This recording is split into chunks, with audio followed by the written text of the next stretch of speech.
نن ډیره ضروري ویډیو ده دا به خامخا در سره ګورئ. زه به تاسو له یو څو وایسه دي څو هغه میسیجونه تاسو ته به واوروم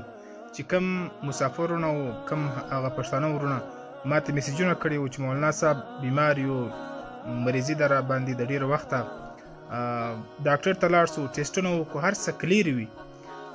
ډاکټر ما ته وایي چې ستاسو په بدن کې بیماري نشته خو بیا هم زما پر سر درد وي ما ته مریضي وي ډېر علاجونه مې کړي دي تا یو داسې وظیفه راوښیه یا یو آیات راوښیه نو ما چې کوم د قرآن مجید یا یو سورتونه و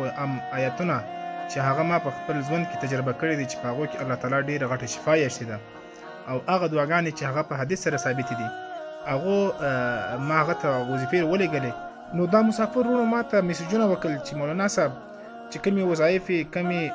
آیتونه سورتونه چې تا ما ته راښودلي وو د هغو په برکت سره الله تعالی زموږ بیماریانې مریضانې حل کړلې هغه شفا موږ ته حاصله سوله او کوم چې مشکلات او پریشانۍ وې هغه ختمې سوې نو په دوې درې ورځې کې دننه د دې دومره زیات اثر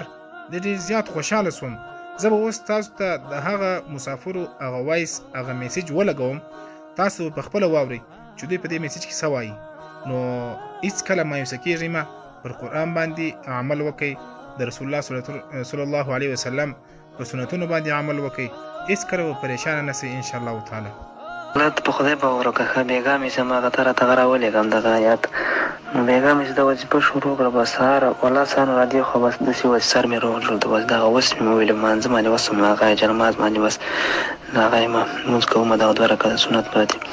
نو ته په خدای باور وکړه په الله چې کاري صاحب بس دعا درته کوم دغه مې دغه ټول ځان مې کلي نه هم دعاګانې راغوښتلي دي نو دا دوه دي که درې ورځې وشوه چې هغه دعاګانې هغه مې پرېښي مولوي صاحب خو لکه دومره ده که نه چې لکه تقریبا په نیمه باندې لکه علاج مې لکه نیمه در کنټرول شوی دی د وړو بورانو لکه ما ته رسوانې ډېر زیات تکلیف و نو هغه لکه الحمدلله لکه په نیمه باندې لکه کنټرول شوی دي مولوي صاحب